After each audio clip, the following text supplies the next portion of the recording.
Es un gusto verles de nuevo. Qué bueno que pudiste asistir, estar con nosotros en esta mañana.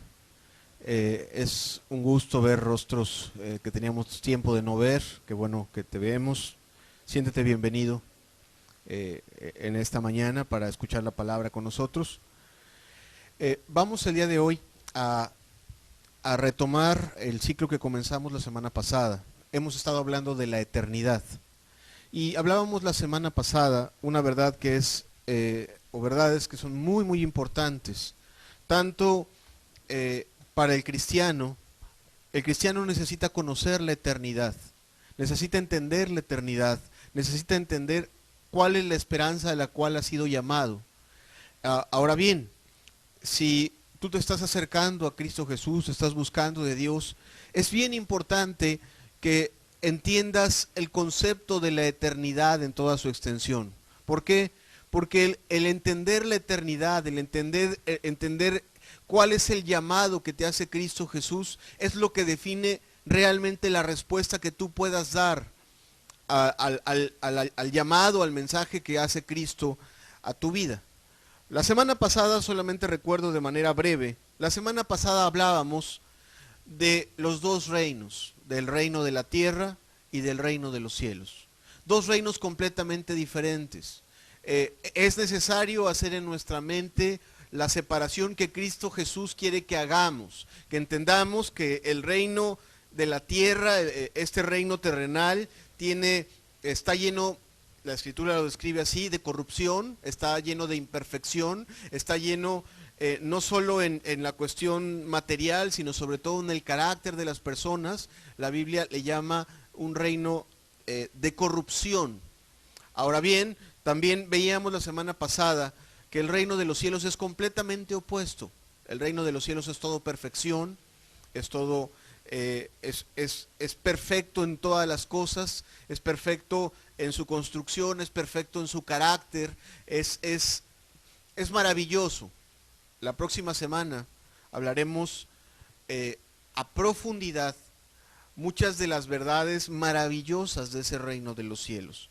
La semana pasada también hablábamos que ese reino maravilloso, eterno, se ha acercado a nuestras vidas, que a nosotros no se nos ocurrió acercarnos a él, sino más bien hay una iniciativa de ese reino de acercarse a nosotros y de hacernos una invitación a participar, a hacernos presentes o a entrar en ese reino. Mencionábamos la semana pasada aquella parábola mencionada por el Señor Jesucristo en donde se compara al reino de los cielos con una gran fiesta de bodas, en donde muchas personas son invitadas a participar.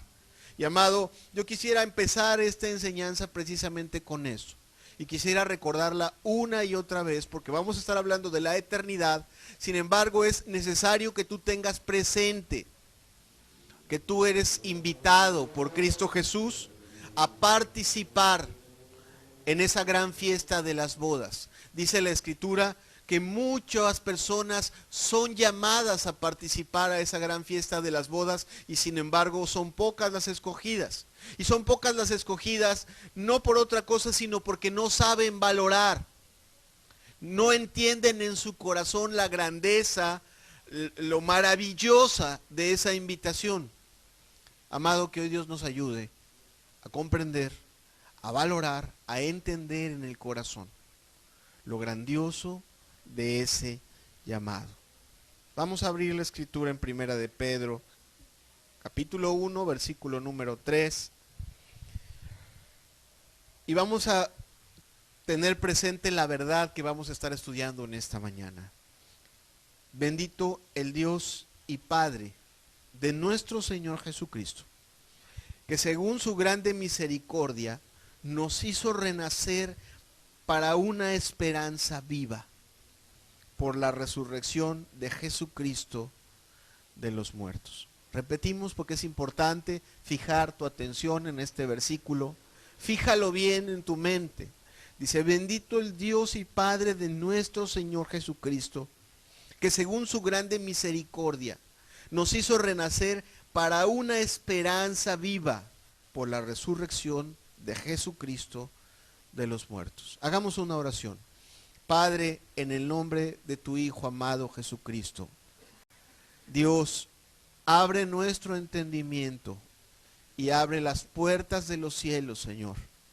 Derrama en esta reunión toda gracia y todo conocimiento de tu divino y eterno reino, Señor. Padre, para que no solo sea formado en nuestra mente, sino también en nuestro corazón. Porque si tu palabra dice que la esperanza a la que hemos sido llamados está viva, Señor, Padre, que así sea viva en nuestros corazones, por el poder de tu evangelio, Señor, con el respaldo de tu precioso Espíritu Santo, en el nombre de Jesucristo. Amén. La Escritura dice que la esperanza a la que fuimos llamados, esa invitación que te ha sido hecha y que Dios te hace y que te reitera en esta mañana, es una esperanza viva, real, eterna. Es importante entender la profundidad de esta verdad.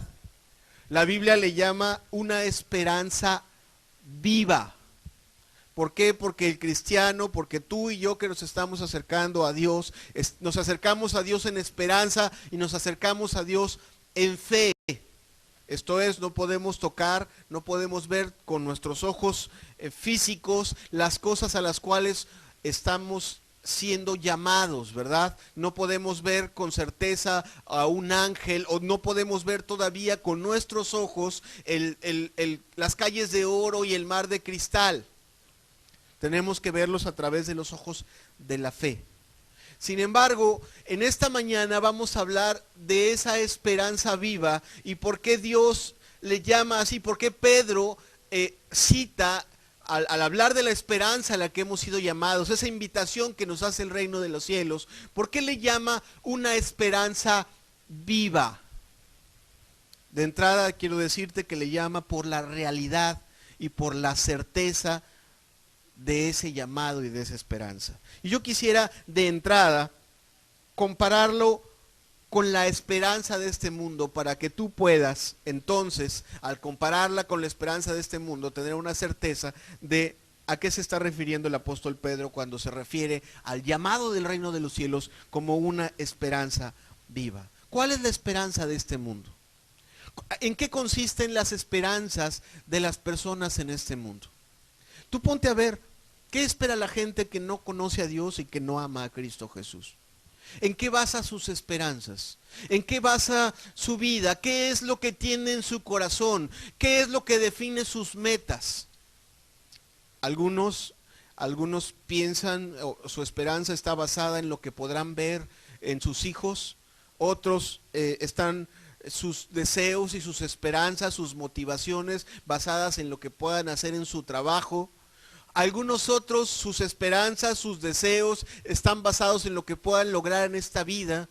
Y aquellos que piensan un poquito más allá de la muerte, aquellos que se ponen a indagar un poco acerca de qué va a suceder después de la muerte, quizá también basan sus esperanzas en ciertas creencias como la reencarnación. Yo no sé si tú estás familiarizado con la reencarnación. La reencarnación no es una idea cristiana, sino más bien es una idea tipo oriental, más o menos hindú.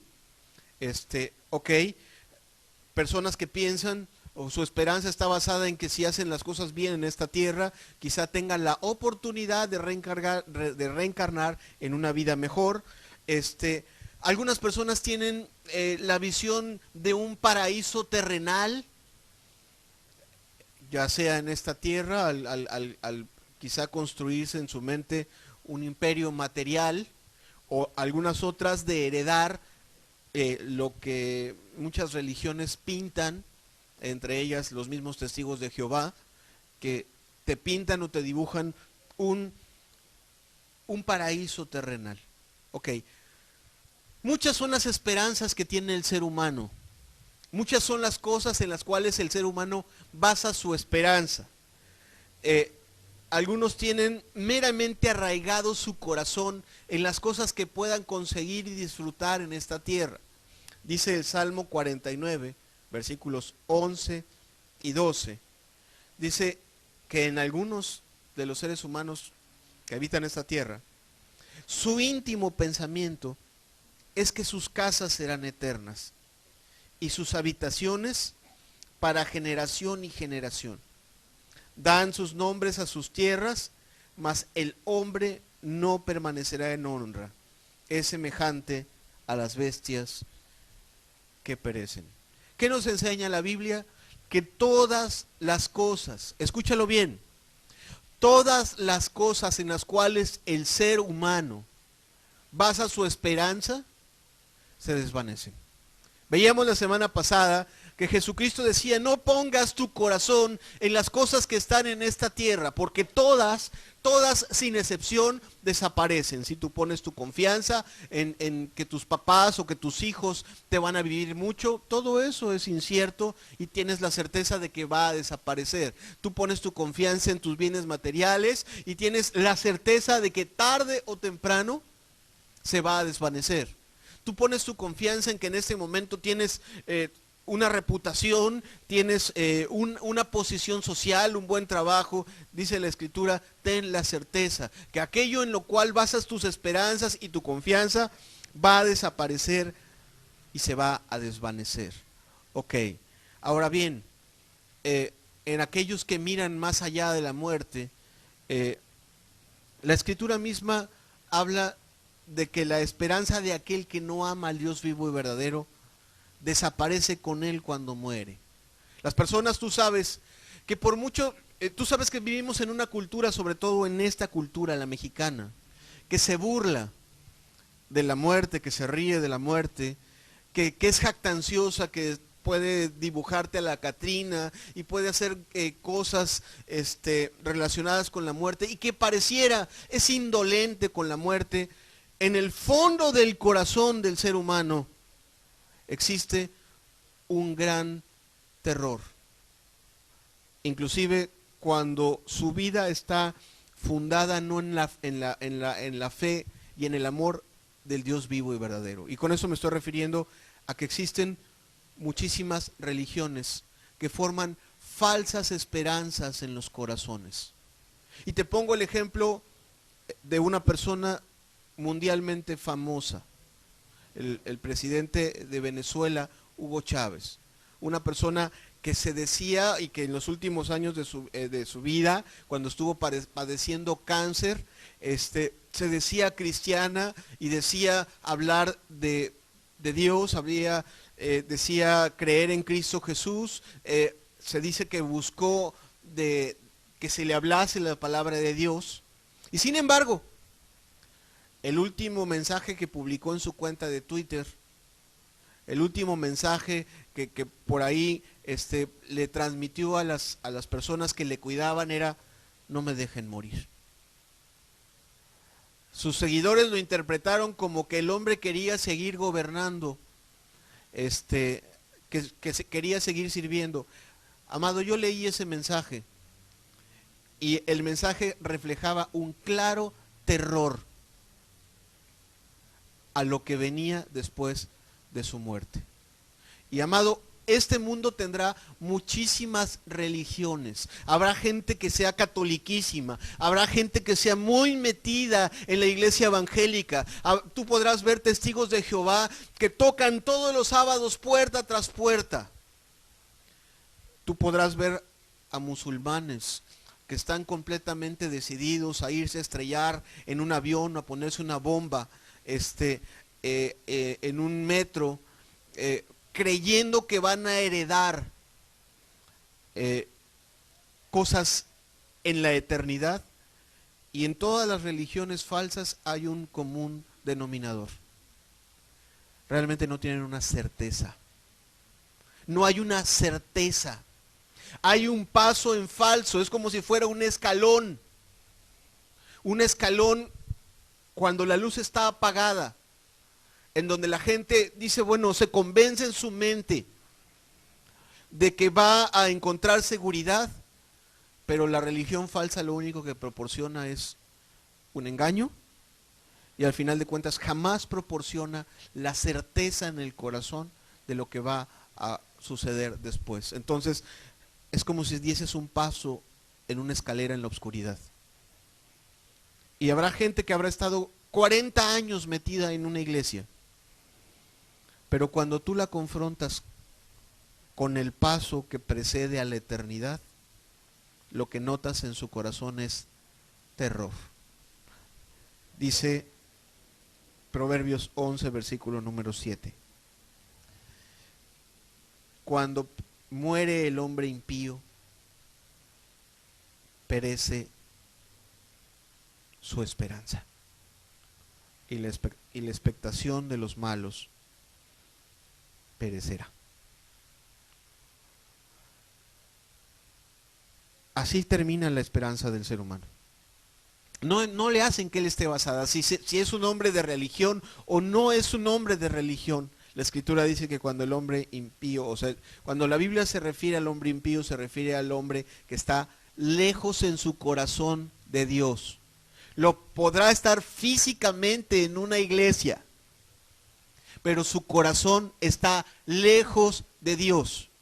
Sus caminos están lejos de Dios. Entonces, cuando la Biblia se refiere a un impío, no se refiere, o sea, podrá él estar en una iglesia, podrá estar físicamente en una iglesia, pero su corazón, sus caminos están lejos de Dios. Y aquella persona que no tiene a Cristo Jesús como su Señor, amigo y Salvador, como común denominador tiene esto.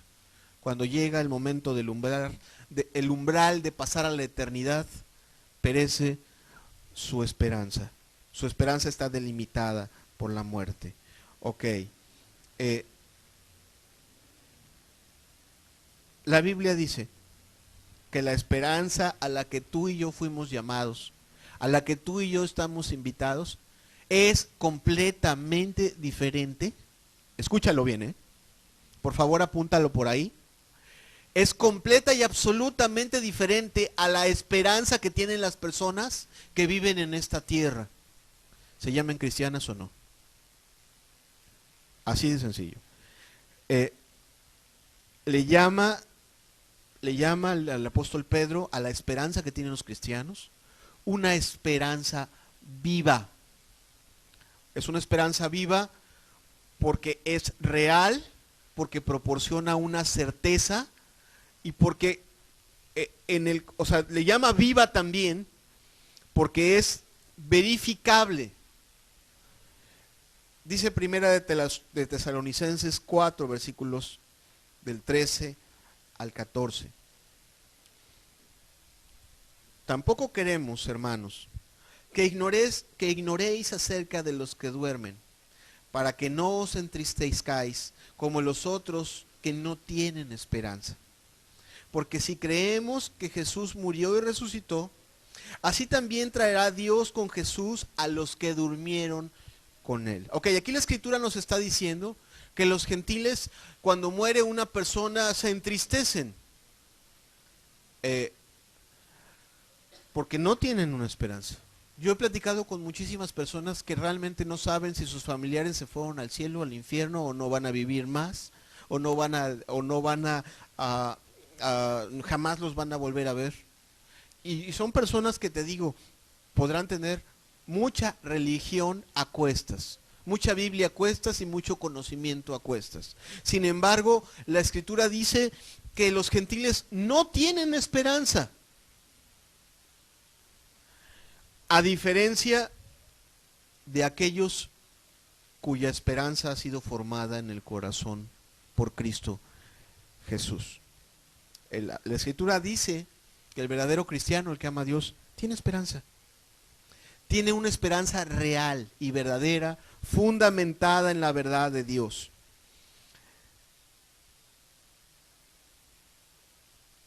Dos verdades quiero hablarte de esa esperanza. Solamente decirte, la Biblia, quiero ser reiterativo en esto, la Biblia le llama una esperanza viva.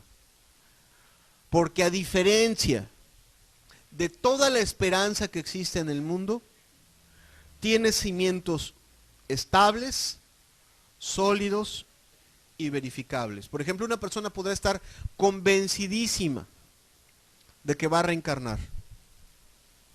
No está probado. Nunca nadie ha probado que las personas puedan reencarnar, ¿verdad? Una persona va a estar convencidísima de que va a heredar un paraíso terrenal. No hay fundamento, no hay comprobación. O sea, creer eso es lo que yo te decía. Creer eso es estar caminando a ciegas en una escalera en donde no sabes dónde vas a poner el siguiente paso. Así es la esperanza del hombre en todo. En todas las cosas, si te estoy hablando de cosas eternas, cuánto más de cosas de esta tierra, que sí son verificables. Tú puedes ver al rico fulanito de tal, que está haciendo planes para el próximo año en qué va a invertir, y de repente cambian las circunstancias del país, se cae la bolsa, se caen los negocios, y el siguiente año es un pobre. Las cosas en las cuales el hombre basa sus esperanzas están, son débiles, y aquellos hombres que tienen sus esperanzas en la eternidad, en cosas diferentes a las cuales Jesucristo ha enseñado, también basan sus esperanzas en cosas no verificables. Ahora bien, es una esperanza viva, y así le llama la Escritura. Retomo 1 de Pedro, capítulo 1, versículo número 3. Dice: bendito el Dios y Padre de nuestro Señor Jesucristo, que según su grande misericordia nos hizo renacer para una esperanza viva por la resurrección de Jesucristo de los muertos.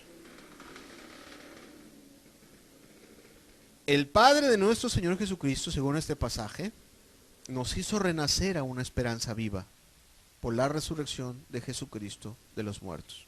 O sea, Dios, que nos llamó a la eternidad, nos llamó a una esperanza sólida, verificable, comprobable y verdadera, cierta, por la resurrección de Jesucristo de los muertos. Sin embargo, para poder participar de esa esperanza, que antes de hablarte de la certeza de esa esperanza, el mismo pasaje nos está diciendo que para poder contemplarla y participar de ella es necesario nacer de nuevo. Eso es lo que dice el pasaje. El pasaje dice que Dios hace renacer a las personas, que Dios hace que las personas nazcan de nuevo. Déjame explicártelo de manera sencilla. Nosotros tenemos una invitación de ir a la eternidad. ¿Cuántos dicen amén? O sea, hablábamos la semana pasada que el reino de los cielos se ha acercado a nosotros y hemos sido invitados a ir a pasar la eternidad con Cristo Jesús, a morar en esa ciudad de oro puro, cuyas puertas son construidas con toda clase de piedras preciosas, en donde hay un mar de cristal, en donde nadie se enferma, en donde nadie llora, en donde nadie está triste, en donde no hay necesidad de sol, ni de luna, ni de médico, ni de policía, porque Dios es el juez y porque Dios es la lumbrera. Amén.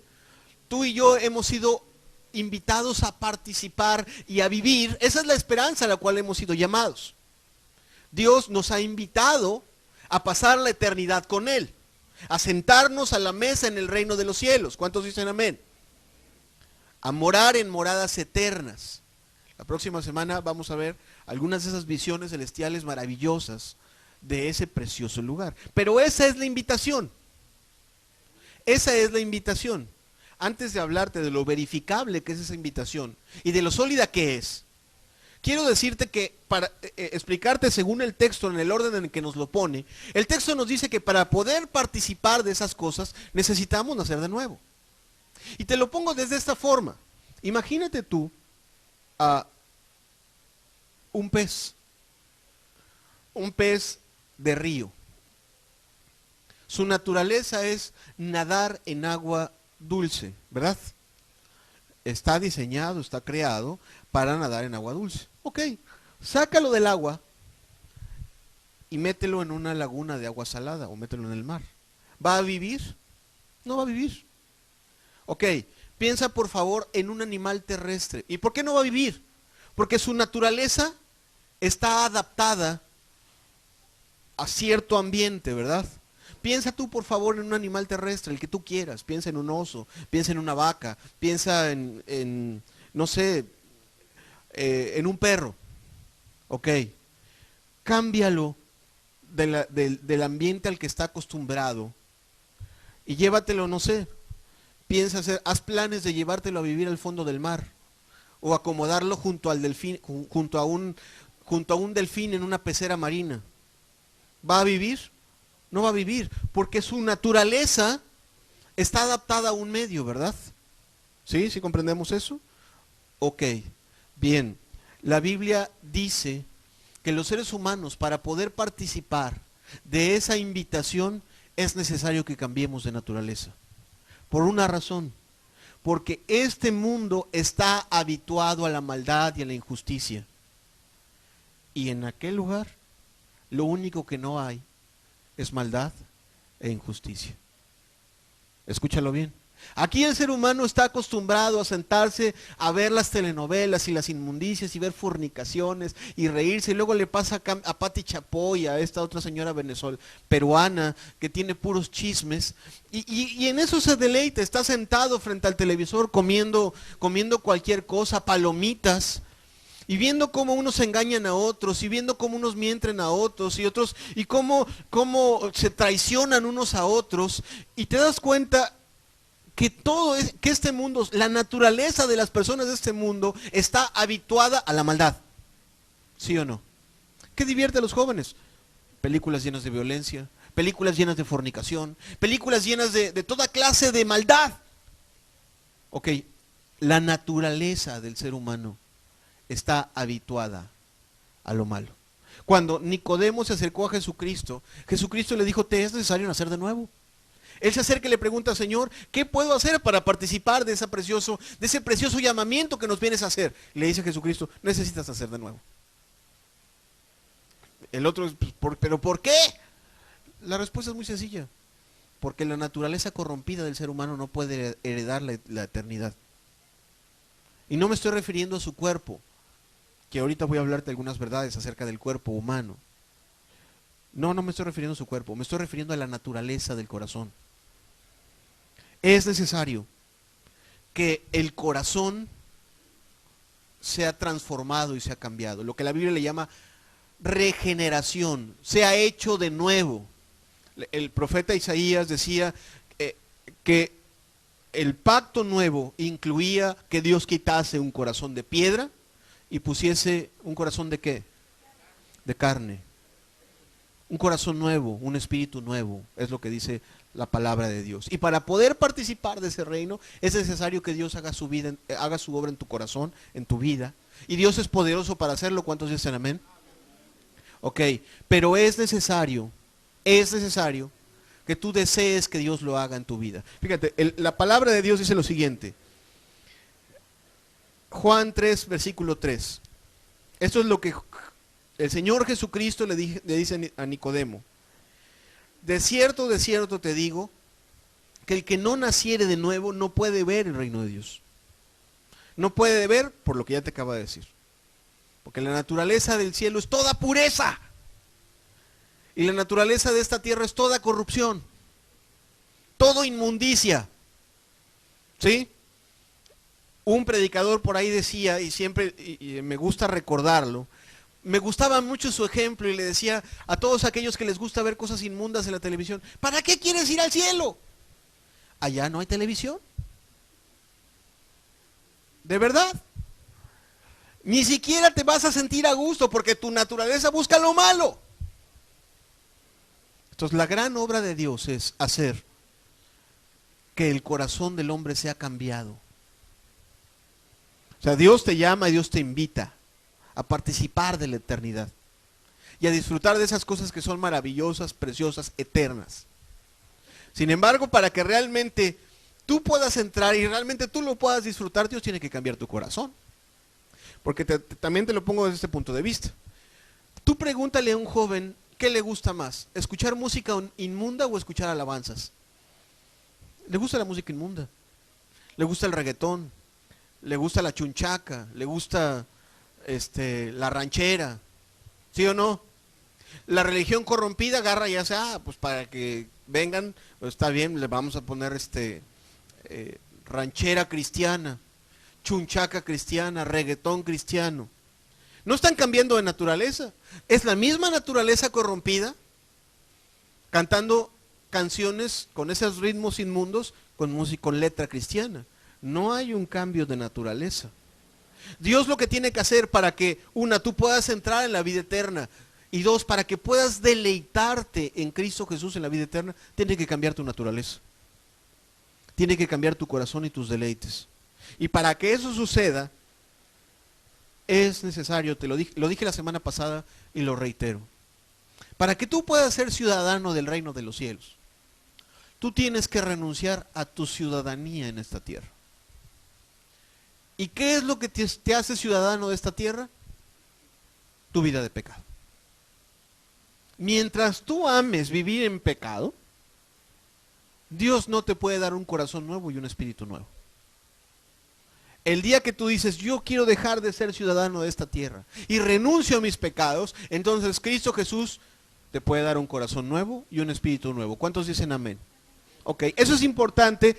Yo quise darme un tiempo para explicártelo, porque el pasaje que estamos viendo habla de que somos renacidos para una esperanza viva. ¿Sí? Entonces, para tu poder, y es más, Jesucristo dijo, el que no naciere de nuevo no puede ver el reino de Dios. Y tiene dos acepciones. Una, la lectura natural del texto que, o sea, no va a poder entrar al reino de Dios. Y dos, el que no tiene un corazón y un espíritu nuevo, tampoco lo puede ver con los ojos de la fe. Es muy difícil para alguien que no ha nacido de nuevo ver con toda la magnitud en su corazón el reino de los cielos. Escúchalo bien. Una persona que no ha nacido de nuevo le parece una locura que tú no te quieras enriquecer en esta vida y que tú tengas como algo mucho más valioso enriquecerte en el reino de los cielos. Que una persona te diga, oye, vente, vamos a chambear el domingo, te voy a pagar 2,000 pesos este domingo porque te vengas a trabajar. Y tú le digas, no quiero ir, porque para mí es más valioso participar de las riquezas eternas. Dime si te lo entiende o no te lo entiende. La mayoría no te lo entiende. ¿Por qué? Porque no ha nacido de nuevo y no puede ver el reino de los cielos. ¿Ok? No puede ver las riquezas, no puede ver las maravillas. Ahora bien, te decía que no es el tema de esta enseñanza ni es el tema de este ciclo. Tendremos, con la ayuda de Dios, enseñanzas y si quieres saber más acerca de nacer de nuevo, te invito a la reunión de discipulado, se hace los jueves. Ahí vamos a estar hablando todo un mes del nuevo nacimiento, si tú quieres saber de eso. No es el tema, sin embargo era necesario saber. Para participar, y si tú deseas entrar en el reino de los cielos, es necesario que tú le empieces a pedir a Dios, hazme nacer de nuevo. Crea en mí un corazón limpio. Forma en mí un nuevo ser que esté preparado y dispuesto para entrar en la vida eterna. Ok, ahora bien, la Escritura dice que Dios nos hizo renacer a una esperanza viva por los elementos de certeza que Dios da para verificar lo real de esa esperanza. O sea, tú puedes comparar los elementos de certeza que Dios da para comparar que lo que Él promete sí es cierto y verificable, y lo puedes comparar con lo que creen los hindús que creen que van a reencarnar.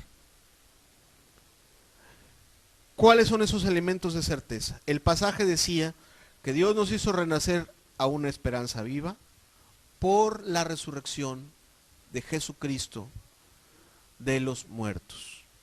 Entonces, el primer elemento que hace viva, cierta y real esa esperanza es que Jesucristo resucitó de los muertos. ¿Qué quiere decir resucitar?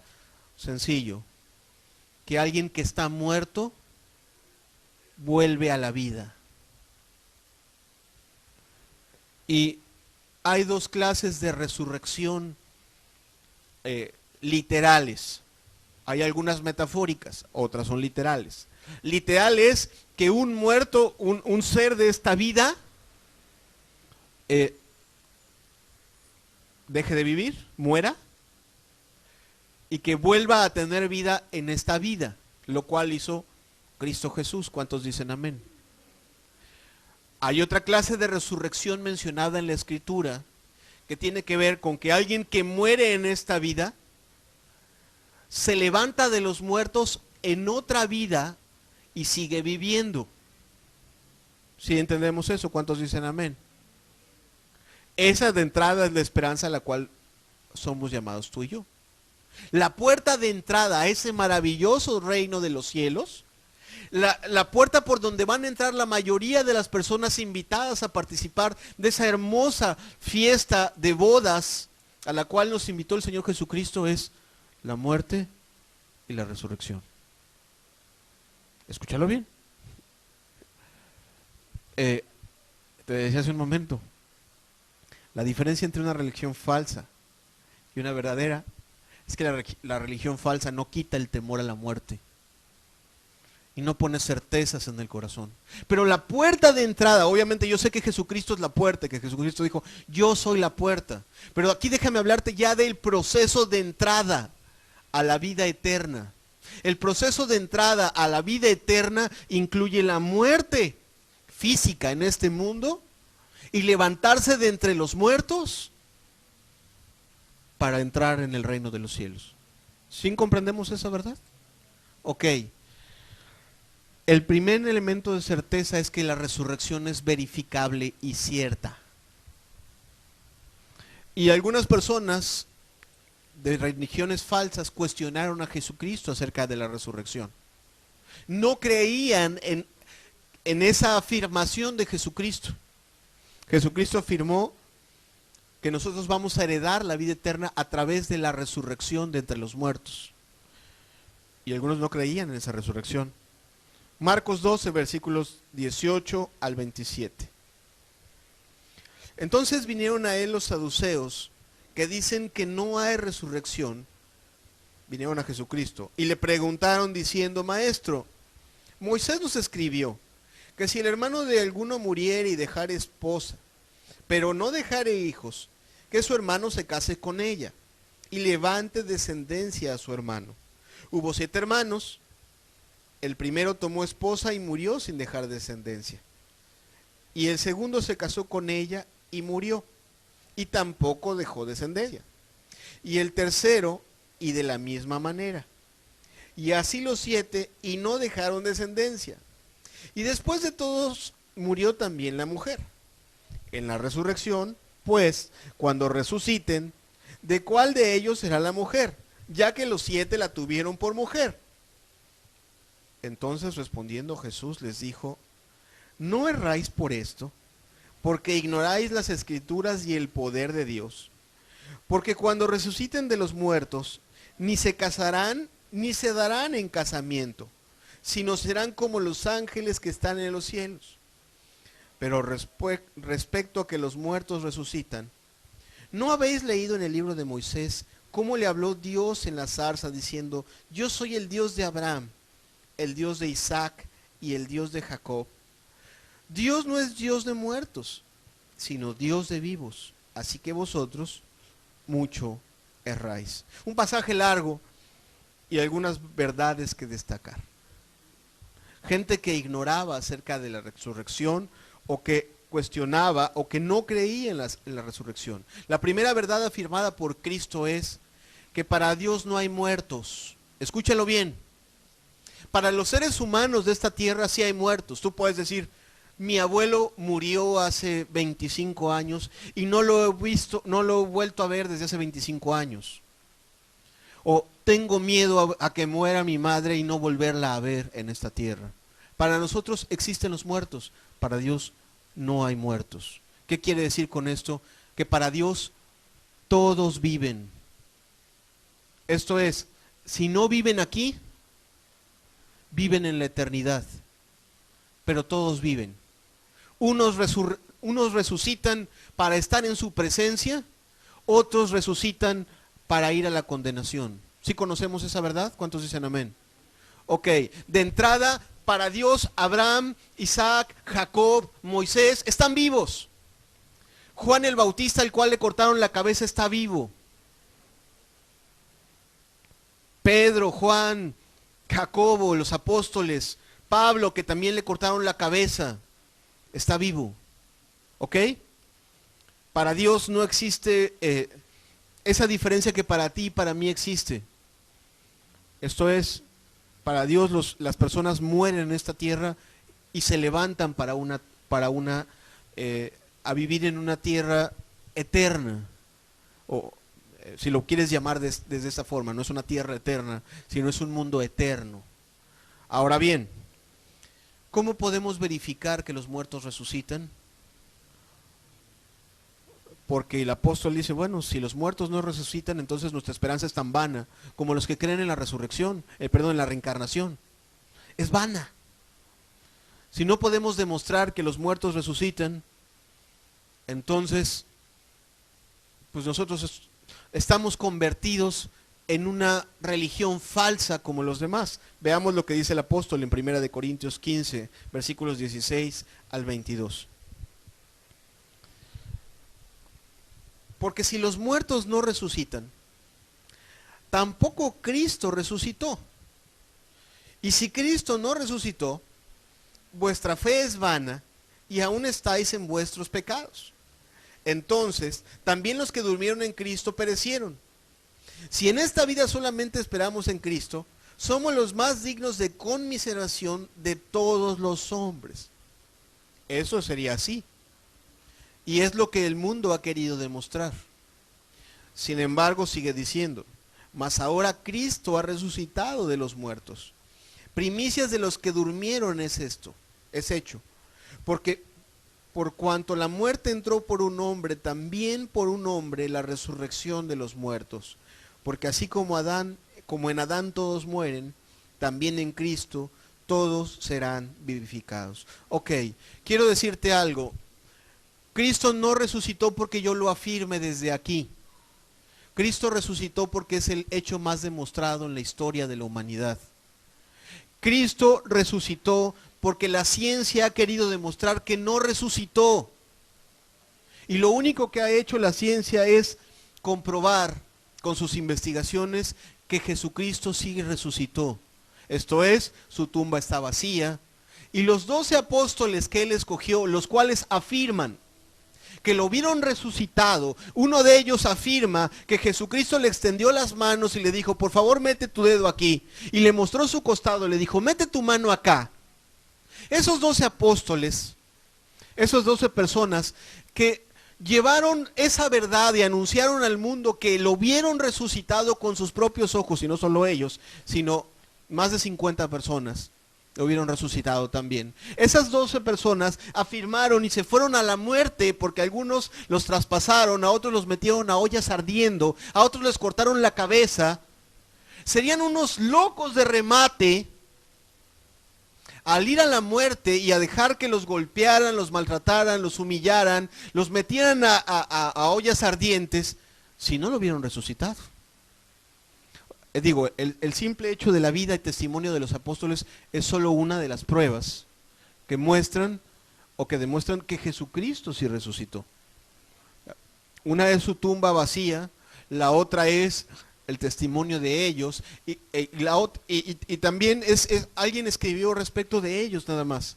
Es impresionante, dice un escritor, lo que pasó con los apóstoles antes de que Jesucristo resucitara, o antes de que ellos afirmaran que lo vieron resucitado, y después de que lo vieron resucitado. Y fíjate qué curioso, porque tú tienes a Cristo sanando enfermos, haciendo milagros, levantando paralíticos, todo eso hizo. ¿Cuántos dicen amén? Hechos que están registrados en la historia, no solo están registrados en la Biblia. También hay que tener los elementos de razón como para entender que la esperanza a la cual Dios nos llama tiene elementos verificables y sustentables. Los milagros de Cristo no solo están registrados en la Biblia, están registrados en la historia. Y tú eres uno de esos apóstoles que ves a Jesucristo sanar y sanar y sanar enfermos, endemoniados, locos y toda clase de personas, paralíticos. Y sin embargo, a la hora de que lo crucifican, te acobardas y te vas a esconder. Uno de ellos, muy valentón, dijo, mi vida daré por ti, pero a la mera hora, cuando lo agarran los soldados, se acobarda y se va a esconder y lo niega. Y este escritor dice, bueno, ahora imagínatelos tú queriendo llevar su falsa religión hasta sus últimas consecuencias. Lo estoy diciendo de manera irónica. Se ponen de acuerdo, se reúnen y dicen que van a afirmar que Jesucristo sí resucitó. Y cuando lo tuvieron haciendo milagros, se acobardaron. Ahora que ya no está con ellos haciendo milagros, van por todo el mundo y reciben golpizas, palizas, los llevan ante reyes, les cortan la cabeza. Dice, o se volvieron locos de remate, o sí lo vieron resucitado. Porque la impresión de verlo resucitado debió haber sido tan fuerte que lo sacó de su cobardía y se volvieron leones. De ratones se volvieron leones, es lo que dice este escritor. Es tan impresionante lo que vieron que su comportamiento y su forma de ver las cosas y de comportarse en esa vida cambió rotunda y absolutamente. Y ellos decían que ellos eran testigos de su resurrección y lo llevaban hasta sus últimas consecuencias. ¿No? A Pablo todavía le dieron la oportunidad de retractarse de que vio a Jesucristo resucitado, se la dio el César, no se retractó y le cortaron la cabeza. Entonces, pruebas sobran de que Jesucristo resucitó. Y el pasaje que veíamos hace un momento decía lo siguiente, ok, entonces, si Jesucristo murió y se levantó de los muertos, entonces poderoso es para hacer que todos los que mueran en fe y en amor a Él, se levanten de los muertos. ¿Cuántos dicen amén? De verdad, cualquier ateo que te diga, tu esperanza está basada en nada, está bien, tú dile, solo demuéstrame que Jesucristo no resucitó. Libros enteros hay para demostrar que la resurrección de Jesucristo es que Jesucristo murió y se levantó de entre los muertos, fue real. Ningún ateo, ningún impío te va a poder sostener que Jesucristo no resucitó si es sincero y honesto y se pone a ver las evidencias de eso. Ahora bien, la Biblia le llama una esperanza viva, porque tiene vida en sí misma. Esto es, no solo está basada en una creencia y en un elemento verificable, sino que cuando Dios cambia el corazón de una persona, hace el reino de los cielos en su corazón lo suficientemente claro a través del testimonio que da el Espíritu Santo en su corazón. Dice Romanos 8, el segundo elemento que hace esta esperanza viva es el testimonio que da el Espíritu Santo en el corazón del hombre. Romanos 8, versículo 16. Dice la Escritura, el Espíritu mismo da testimonio a nuestro espíritu de que somos hijos de Dios. Este es el segundo elemento verificable y comprobable de que la esperanza a la cual fuimos llamados, esto es, a entrar en la vida eterna, es real. Y alguno dirá, bueno, ¿qué tiene que ver que el Espíritu Santo venga a morar contigo? No demuestra nada. Claro que demuestra. Claro que demuestra que la esperanza a la cual Dios te llamó es real. Hay muchas personas que viven, las personas que viven una religión falsa, esto es, que pueden decir que creen en Cristo Jesús, pero que viven en sus pecados. O que se llaman, o que tienen principios morales como los islámicos, como los testigos de Jehová, pero que no tienen al Hijo de Dios. A eso me refiero con una falsa esperanza y una religión falsa y muerta. No tienen este elemento verificable que sí tienen aquellas personas que le han entregado su vida a Cristo Jesús. El pasaje decía que Dios le da testimonio a nuestro espíritu que somos participantes de la vida eterna. Eso es difícil quizá de explicar y de demostrar, aunque tiene formas de ser demostrado, pero es completamente verificable para aquel que cree en Cristo Jesús.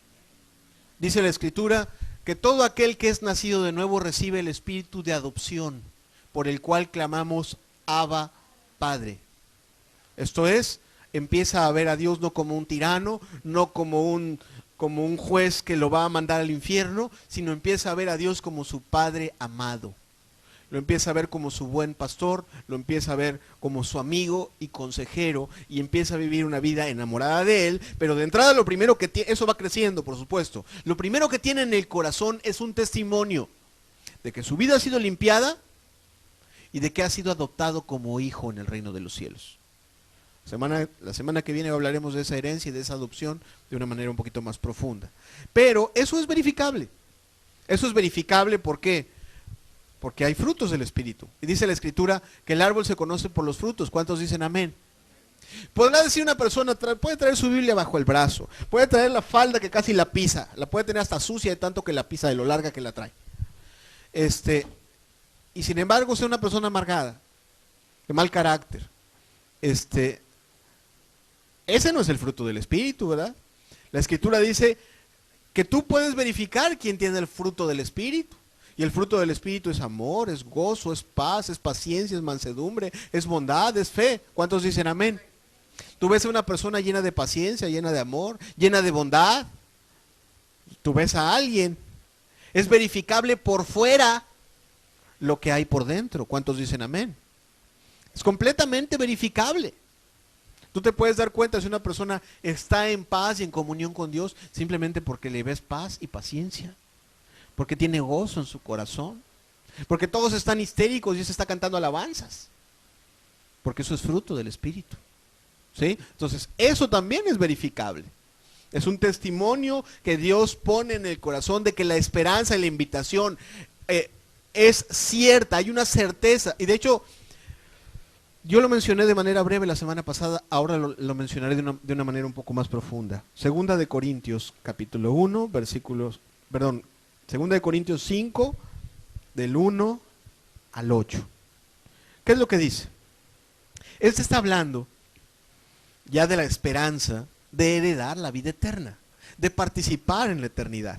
Dice, porque sabemos que si nuestra morada terrestre, está hablando de su cuerpo, cuando se refiere al tabernáculo, porque sabemos que si nuestra morada terrestre, este tabernáculo, se deshiciere, tenemos de Dios un edificio, una casa no hecha de manos, eterna en los cielos.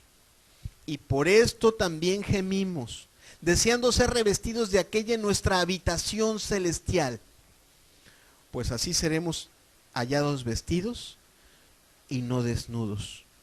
Porque asimismo los que estamos en este tabernáculo gemimos con angustia, porque no quisiéramos ser desnudados, sino revestidos, para que lo mortal sea absorbido por la vida. Hago una pausa, ahorita lo seguiré leyendo. Lo que está diciendo es que hay un anhelo de pasar de la vida terrenal a la vida eterna. ¿Y por dónde crees que va a pasar? Por la muerte. Ha de pasar por la muerte física, aquel que está hablando de la eternidad.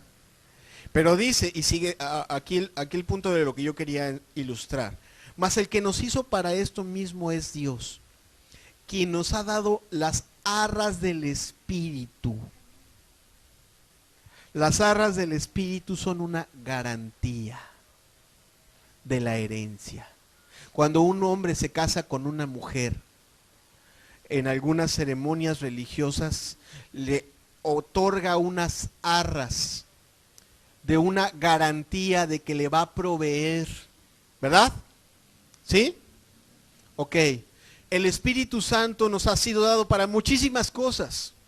Y una de las cuales, por la cual nos ha sido dado, y ese espíritu de adopción del cual te estoy hablando, es para garantizar en el corazón. Para que haya la garantía, la certeza y la confianza en el corazón de que esa persona que ha recibido esa promesa ha de heredar la vida eterna. Amén. Y eso es también verificable. ¿Quieres verificarlo? Por favor, solo lee los libros de historia para que te des cuenta cómo morían los cristianos cantando alabanzas en el Coliseo. y me dirá si es verificable o no es verificable.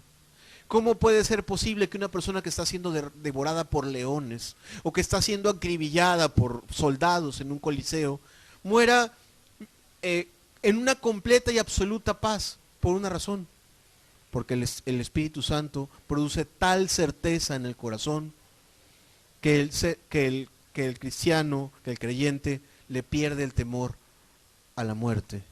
Amén. Continúo en este pasaje, decía: el que nos hizo para esto mismo es Dios, quien nos ha dado las arras del Espíritu. Y aquí está el fruto.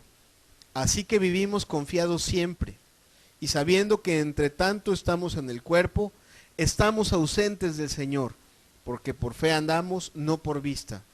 Pero confiamos, y más quisiéramos estar ausentes del cuerpo y presentes al Señor. ¿Ok? Lo único que quiero recalcar con esto es que para el que vive la fe verdadera, el que ha muerto a sus pecados, y aquel en el cual Dios ha hecho la obra de regeneración del corazón, y en el cual ha hecho morar su espíritu, no es una cosa rara estar hablando de la eternidad. Ponte a hablar, por favor, con una persona que dice que tiene de religión, pero que no ama a Cristo Jesús con todo su corazón. Ponte a hablar de la muerte. Mira, se acobarda. En serio, no hablemos de esas cosas. Pues, para eso debería ser su religión, ¿no? Para que estuviera preparada para entrar en la vida eterna. El cristiano no tiene miedo de hablar de la muerte. El cristiano se deleita en pensar en que va a pasar a vivir en la eternidad. El cristiano, como veíamos la semana pasada, como Pablo, dice: pues lo mejor que me puede pasar es partir y estar con Cristo. Es lo mejor que me puede pasar. Porque si aquí en esta tierra estoy en un momento, me encierro en mi cuarto y viene el Espíritu Santo a mi vida y me consuela, como quisiera, pero eso a veces me dura un rato nada más, porque este mundo agarra y me golpea. ¿Cómo quisiera estar toda la eternidad en comunión con ese Espíritu? Eso te lo dice alguien que ha entendido lo que el Espíritu Santo hace, con toda claridad. Y eso es verificable, como te decía. Ahora bien, por último, tercer elemento de prueba que hace la esperanza del cristiano: una esperanza viva, real, verdadera y verificable. A diferencia del Corán escrito por Mahoma, a diferencia de cualquier creencia religiosa diferente a la cristiana, a la que esté sustentada en la Biblia, las cosas que digan sus libros sagrados, a lo mejor como el libro del Mormón, no se pueden demostrar. Lo que este libro dice, las palabras que están escritas en este libro, pueden ser demostradas de muchísimas formas. Tampoco es tema de esta enseñanza estar hablando de los elementos de la veracidad de la Biblia, pero libros sobran.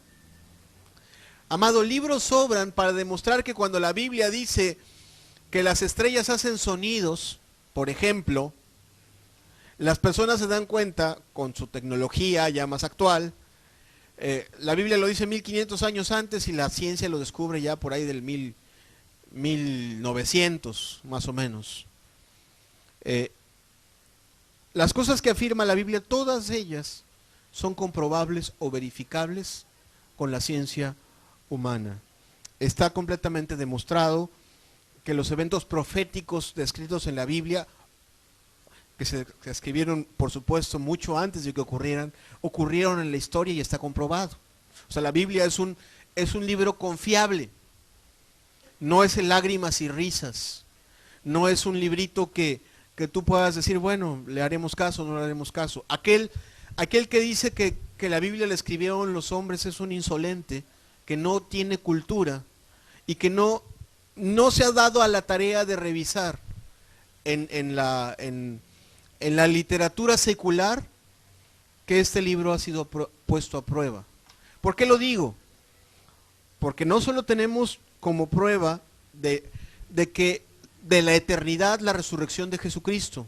No solo tenemos como prueba que Jesucristo hace morar su espíritu sobre personas y cambia personas y transforma personas y les da paz, sino tenemos como prueba la afirmación del libro más vendido del mundo y el más atacado y el más criticado y el más investigado, el cual afirma por todos lados que nosotros somos llamados a una esperanza eterna. Dice, y por cierto este libro afirma por todos lados, eso es importante destacar. Tú te pones a leer la Biblia, sobre todo en el Nuevo Testamento, y es un libro que te enseña el camino de Dios, te enseña cómo es Jesucristo, te enseña cómo debes de conducirte en esta tierra. A una cosa está enfocado y dedicado: a persuadirte de que existe la eternidad.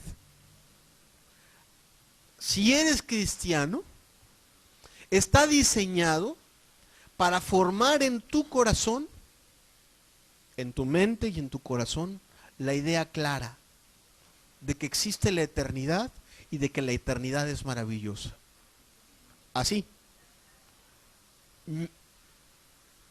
N cantidad de pasajes, de una forma o de otra forma, siempre demostrando o argumentando que la eternidad existe. Dice Romanos 15, versículo 4, algunos de esos pasajes. Dice, porque las cosas que se escribieron antes, para nuestra enseñanza se escribieron, a fin de que por la paciencia y consolación de las Escrituras tengamos esperanza. Este libro está diseñado para que el reino de los cielos sea formado en tu corazón. Muéstrame a un cristiano que no tenga una idea clara de la eternidad, te mostraré a un cristiano que ha leído muy poco la Biblia. Porque un cristiano que ha leído la Biblia y que ha leído el Nuevo Testamento, de entrada puede describirte con sencillez cómo es el cielo. Puede describirte con sencillez cómo son o cómo se imaginan las calles de oro, o cómo se imagina el mar de cristal. También podrá decirte que no ha leído en ninguna parte de la Escritura que traigamos aureola, ¿verdad? Como lo imaginan los católicos. Cualquier cristiano sincero que haya leído la Biblia y que se haya puesto a investigar acerca de la eternidad, te vas a dar cuenta que tiene una idea clara de la eternidad. Como el caso de la aureola. Por todos lados te los pintan con aureola. Digo, yo no he visto pasajes que hablen de tu aureola. Esas son ideas que no necesariamente provienen de la Biblia. Ahora bien, la Biblia,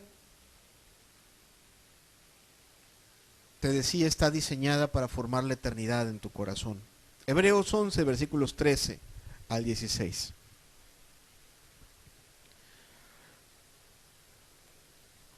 Todos los pasajes que hablan de la eternidad, como que están diseñados desde que tú ves las palabras de Cristo Jesús que dicen, mira, espérame, no tengas temor a la muerte, no tengas temor a que te quiten la vida, no tengas temor a eso, tenle temor en la eternidad al que en la eternidad castiga a los que obraron mal. Todos los pasajes que hablan de la eternidad como que te llevan a mirar la eternidad con esperanza y hacen que ese miedo que tienen las personas en esta tierra a la muerte se haga a un lado. Hebreos 11 dice, hablando de personas que tenían fe, dice, conforme a la fe, murieron todos estos sin haber recibido lo prometido, sino mirándolo de lejos y creyéndolo y saludándolo y confesando que eran extranjeros y peregrinos sobre la tierra. Porque los que esto dicen, claramente dan a entender que buscan una patria, pues si hubiesen estado pensando en aquella de donde salieron, ciertamente tenían tiempo de volver, pero anhelaban una mejor, esto es, celestial, por lo cual Dios no se avergüenza en llamarse Dios de ellos, porque les ha preparado una ciudad. Ellos vivían aquellos cristianos, ¿a quiénes se refiere? Se refiere a Abraham, se refiere a Moisés, se refiere a Jefté, se refiere a Rahab, a los que están mencionados en el libro de la fe, en el cuadro de honor del libro de la fe. También se refiere a todos aquellos cristianos que fueron torturados, que fueron arrastrados de sus casas, porque tú has de saber que en los primeros siglos los cristianos, todos los cristianos, fueron culpados de un gran incendio que se dio en la ciudad de Roma, y los empezaron a perseguir, y los empezaron a llevar al Coliseo, y los empezaron a matar, y sin embargo todos ellos morían en una esperanza y morían con gozo en su corazón, sabiendo que tenían algo muchísimo mejor que podían esperar. A eso se está refiriendo el pasaje. El pasaje solo está recordando a aquellos que lo leen que ya tenían testimonios vivos de personas que habían vivido en esta tierra como si no fueran de aquí. Como aquella persona que, yo no sé, te lo voy a poner, lo que está tratando de argumentar el apóstol es lo siguiente. Imagínate tú, por favor, que llega un barco, de esos que llegan a nuestro puerto. Llega un barco, llega un capitán holandés, y el barco va a estar aquí un mes. Ok, llega el capitán holandés y pues se sale un poquito del barco, porque pues ya imagínate toda su vida metido en el barco, y entonces viene a vivir aquí a Veracruz, va a estar un mes aquí en Veracruz, ok, renta un cuartito en un hotel, pero no se pone a comprar cosas, porque sabe que pues está de paso, ni se deja de comportar como un capitán holandés de un barco, sino está aquí y es notorio que es un extranjero y que está esperando a partir a su nación. Ok, lo que está diciendo el apóstol es, todos aquellos de los cuales tenían testimonio, Abraham, Moisés, Abel, todos ellos vivieron en esta vida esperando algo muchísimo, muchísimo mejor. El apóstol decía, y todos aquellos que tú viste morir, aquellos que fueron a arrancar de sus casas, que eran cristianos, que los llevaron a la hoguera o que los llevaron al Coliseo, también tú los viste morir con gozo porque esperaban algo muchísimo, muchísimo mejor. Tan real es nuestra esperanza. Entonces, la Escritura se la pasa recordando una y otra vez, trabajando con el corazón del cristiano, haciéndole a que no ponga su mirada en las cosas de aquí, sino en las cosas de allá. Ese es el trabajo de la Escritura, que también trae esa certeza. Dice, con un último pasaje con el cual quiero ilustrar esta verdad que te estoy diciendo, dice 1 Corintios 15, versículos del 51 al 55. Dice, he aquí, os digo un misterio. No todos dormiremos, pero todos seremos transformados. ¿Qué está diciendo? Que no todos van a morir para pasar a la vida eterna, que era lo que yo te estaba diciendo. La puerta mayor que lleva a la vida eterna es la muerte, y es necesario pasar por la resurrección. Unos muy poquitos, les va a tocar lo que dice el apóstol. Sigo leyendo. He aquí os digo un misterio, no todos dormiremos, pero todos seremos transformados. En un momento, en un abrir y cerrar de ojos, a la final trompeta, porque se tocará trompeta, y los muertos serán resucitados incorruptibles, y nosotros seremos transformados. Porque es necesario que esto corruptible se vista de incorrupción, y que esto mortal se vista de inmortalidad. Y cuando esto corruptible se haya vestido de incorrupción, y esto mortal se haya vestido de inmortalidad, entonces se cumplirá la palabra que está escrita: sorbida es la muerte en victoria. Pregunta irónicamente, ¿dónde está, oh muerte, tu aguijón? ¿Dónde, oh sepulcro, tu victoria? La Escritura está destinada a persuadirte, amado, de que nosotros esperamos cosas muchísimo mejores. Decía el apóstol, nosotros esperamos cielos nuevos y tierra nueva en los cuales mora la justicia. Y él está hablando en este pasaje de que su cuerpo terrenal iba a ser transformado y resucitado en un cuerpo glorificado para vivir en la eternidad. Y eso esperaba. Y decía, bueno, y cuando pasemos por esa puerta angosta, difícil, que a algunos les cuesta trabajo y que a otros les causa pánico, y cuando tengamos ese cuerpo glorificado y veamos de frente la ciudad celestial y tengamos a nuestro Salvador frente a nosotros, entonces diremos con gozo de corazón, ¿dónde está, oh muerte, tu aguijón? ¿Y dónde, oh sepulcro, tu victoria? O sea, no hay nada que temer. Y esto lo digo porque, ya terminando esta enseñanza, amado, te repito que tú no te estás acercando a una religión. Quizá estás aquí en un lugar, en un grupo, te acercas a un grupo de personas que creemos en Cristo Jesús, pero el llamado no es acercarte a una religión. El llamado es acercarte a la Jerusalén celestial, así dice la Escritura. Les dice, porque ustedes no se han acercado a un lugar, a un santuario terrenal o a una montaña como se acercaron aquellos que escucharon a Moisés, sino les dice a los cristianos, ustedes se han acercado a la Jerusalén celestial. Son invitados a participar de la Jerusalén celestial, a la compañía, decía el apóstol, de una gran multitud de ángeles. Entonces, tú y yo estamos invitados a eso. Y Dios hace que esa esperanza sea viva y sea real. Quizá, lo digo con mucho respeto, yo sé que para muchos de los que están aquí, esa esperanza es viva. ¿Cuántos dicen amén? Quizá para otros que me escuchan en este momento no es así. Y yo lo entiendo. Si no has nacido de nuevo, yo entiendo que en tu corazón haya miedo a la muerte. Yo entiendo que tú sepas que Jesucristo es el Hijo de Dios, pero que todavía no sea tu Señor y Salvador. Y que tú todavía digas, bueno, la verdad le entendí la mitad al hermano. Yo entiendo eso. El esfuerzo en esta enseñanza es que tú comprendas que aquello a lo que tú has sido llamado e invitado es tan real como el hermano que tienes a tu lado. Así como puedes estirar tu mano a tu lado y tocar al hermano que tienes a tu lado, al amigo que tienes a tu lado. O así como puedes bajar tu mano y tocar la silla que tienes debajo de ti. Así de real, así de verdadero es el llamado eterno que está frente a ti. Vamos a hablar la próxima semana de las maravillas de ese reino eterno, de las visiones celestiales de ese reino, de por qué se le llama a ese lugar, o porque aparte de decirle una esperanza viva, se dice también que está incontaminada, inmarcesible, y que es una herencia preciosa para los santos. Sin embargo, ahorita has de entender, con la ayuda de Dios has de entender, que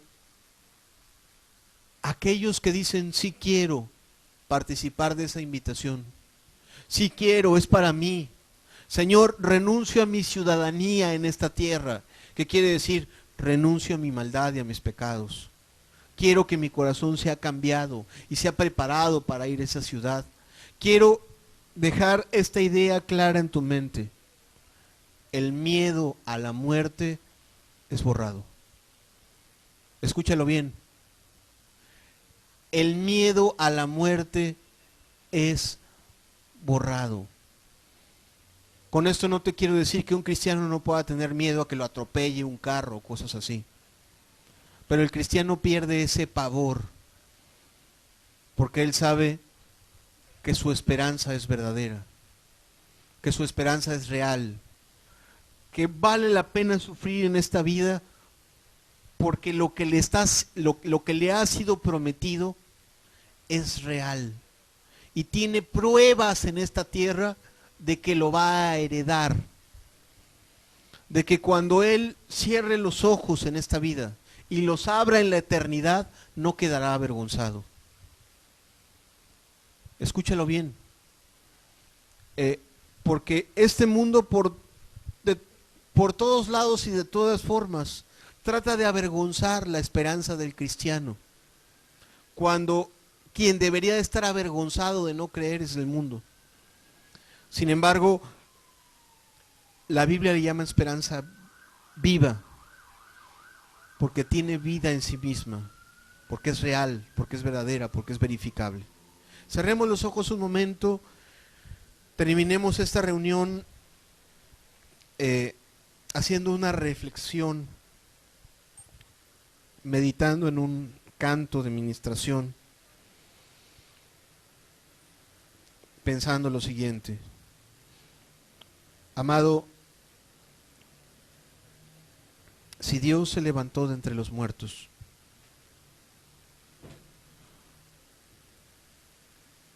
y Él ha prometido darnos vida eterna, sabemos que es real y que es verdadera.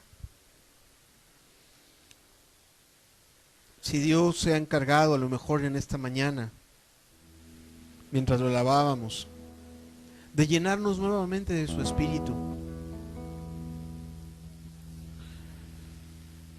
de traer paz a nuestros corazones, de decirnos, no al oído sino al corazón, de recordarnos que nos ama,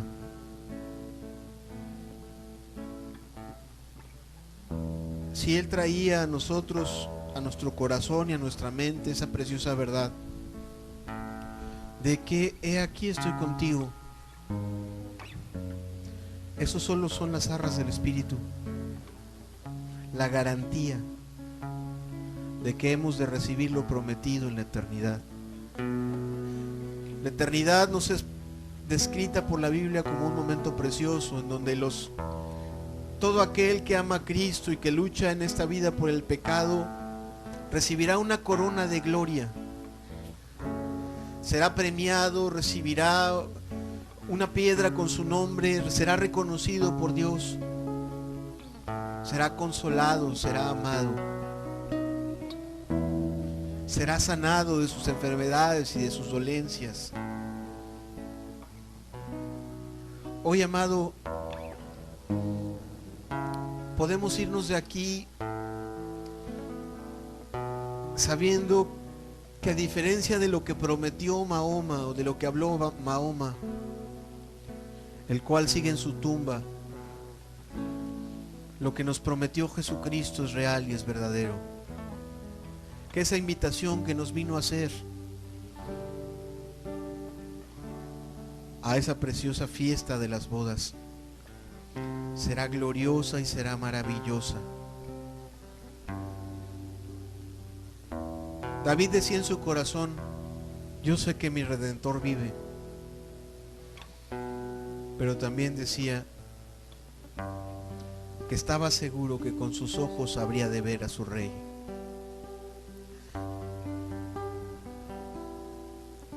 Amado, tú y yo estamos llamados a participar de esa esperanza.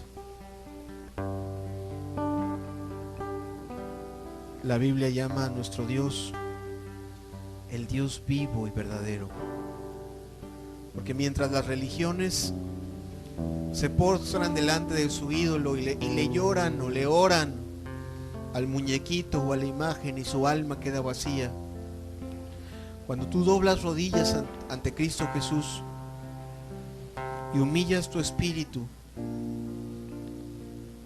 Él hace brotar en tu interior vida.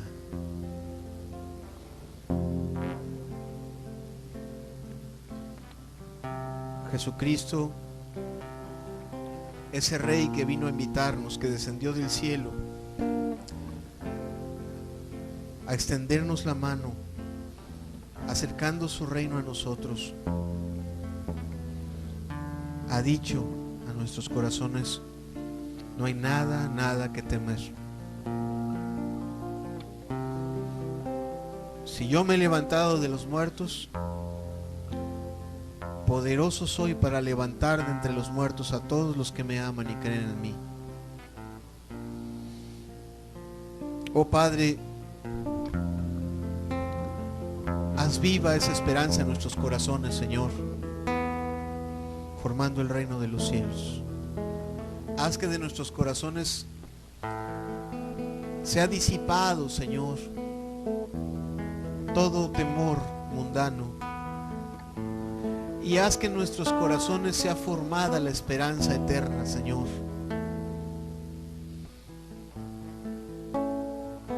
porque tú venciste a la muerte, Señor. Porque tú diste ese gran paso a la eternidad, Dios amado, muriendo en una cruz, pero levantándote al tercer día de entre los muertos, Señor. Y dice la Escritura, Dios amado, que te apareciste a tus discípulos, Señor, y diste muchas pruebas de tu poder. Y lo más glorioso, Señor, es que tu misma Escritura te describe a ti, ascendiendo a tu cielo, al cual nos has invitado, Señor, coronado de gloria y de honra, Dios. Oh, Señor, ayúdanos a verte y ayúdanos a confiar en ti, Señor. Porque tú has vencido a la muerte, Dios. Ayúdanos a tener un corazón lleno de fe y de esperanza, mirando a aquel que está sentado en los cielos.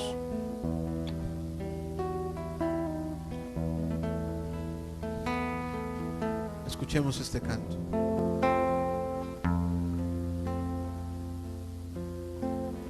¿Dónde está, oh muerte, tu aguijón? ¿Y dónde, oh sepulcro, tu victoria? ¿Dónde está, oh muerte, tu aguijón? ¿Y dónde, oh sepulcro, tu victoria?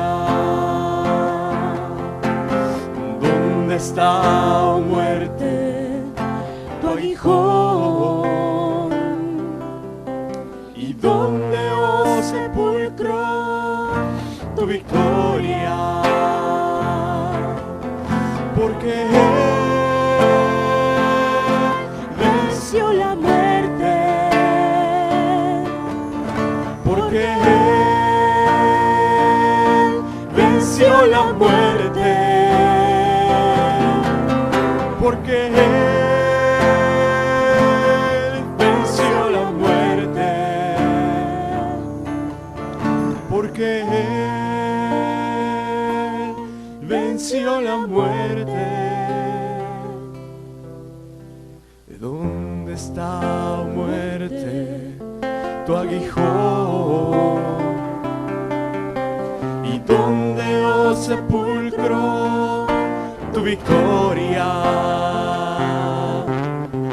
¿Dónde está, oh muerte, tu aguijón? ¿Y dónde, oh sepulcro, tu victoria? Porque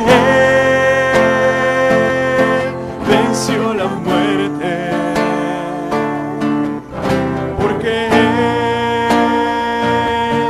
venció la muerte, porque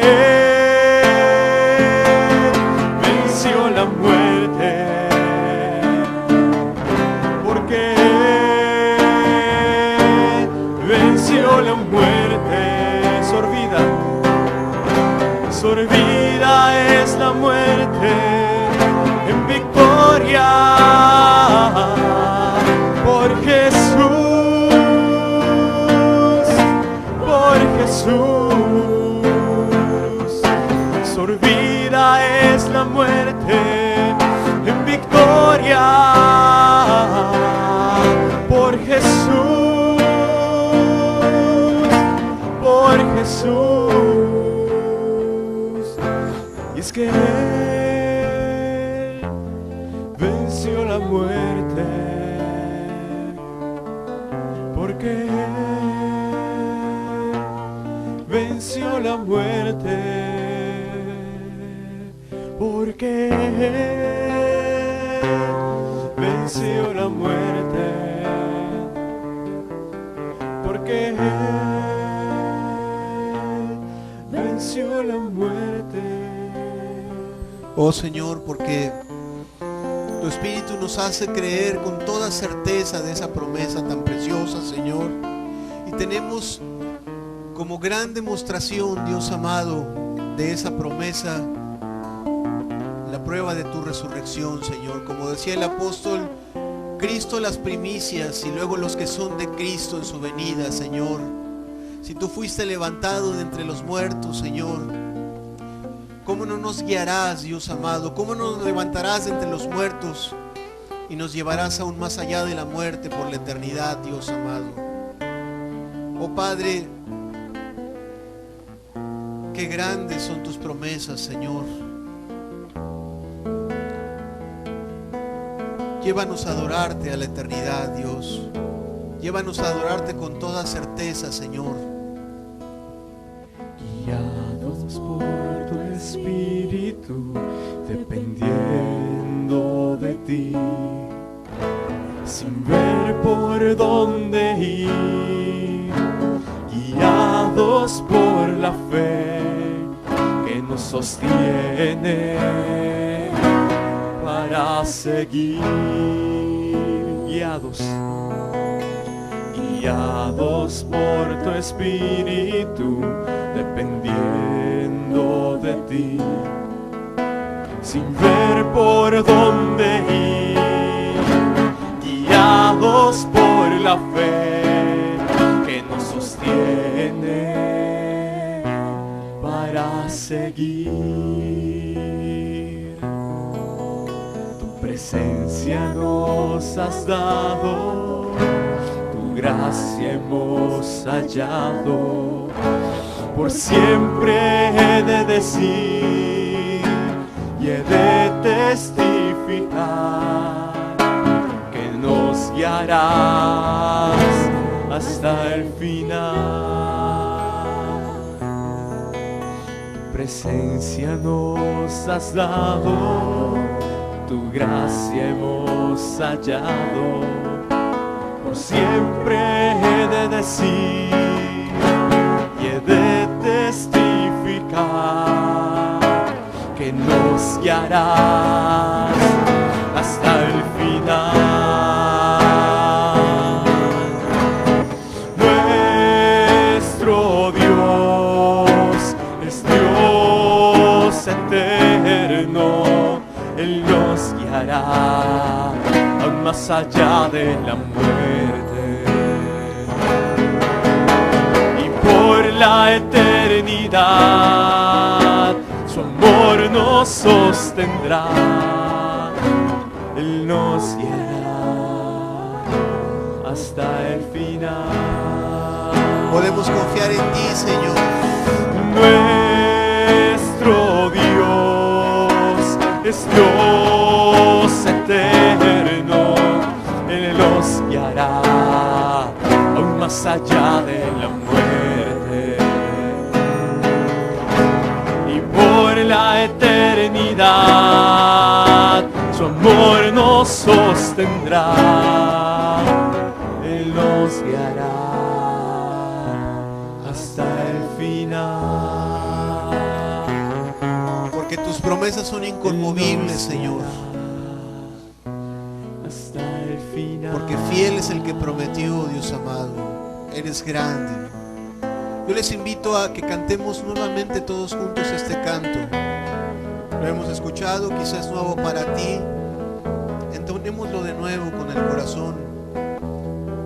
Permitámosle al Espíritu que ministre en nuestros corazones con este canto. Todo lo que canta este canto es real.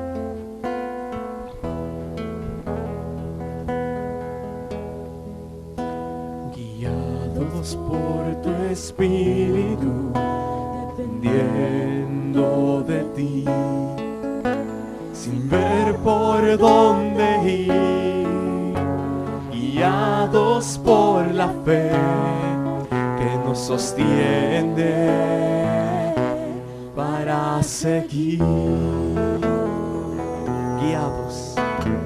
guiados por tu espíritu, dependiendo de ti, sin ver por dónde ir, guiados por la fe que nos sostiene para seguir. Tu presencia nos has dado, tu tu gracia hemos hallado. Por siempre he de decir y he de testificar que nos guiarás hasta el final.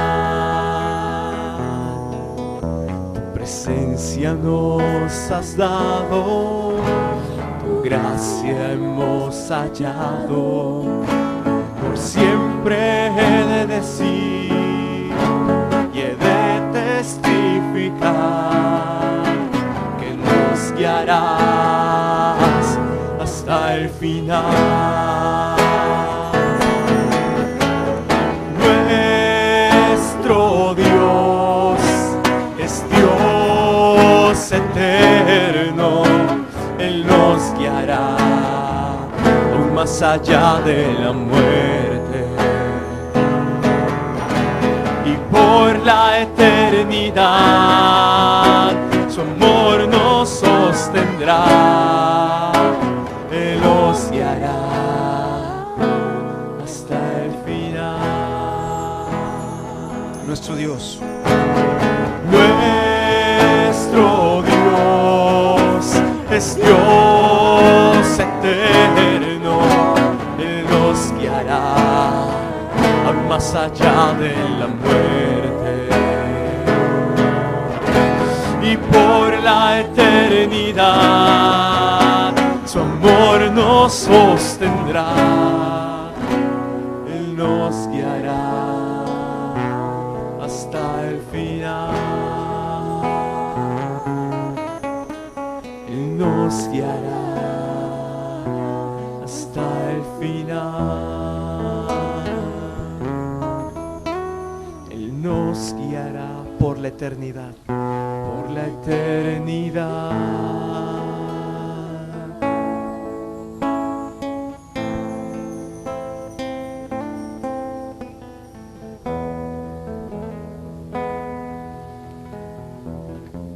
Gracias, Señor. Gracias por tus preciosas promesas, las cuales haces reales en nuestro corazón. Oh Padre, yo te pido, para terminar esta enseñanza, que formes la esperanza en cada uno de los corazones, Señor. Que lo que las palabras a veces no pueden hacer, tu Espíritu Santo lo construya en el corazón, Señor, con tu verdad, para que podamos todos y cada uno participar del llamamiento celestial. Gracias, Jesús, por esta reunión. Gracias por tu palabra. Gracias por cada alma que vino en esta mañana. En el nombre precioso de Jesús.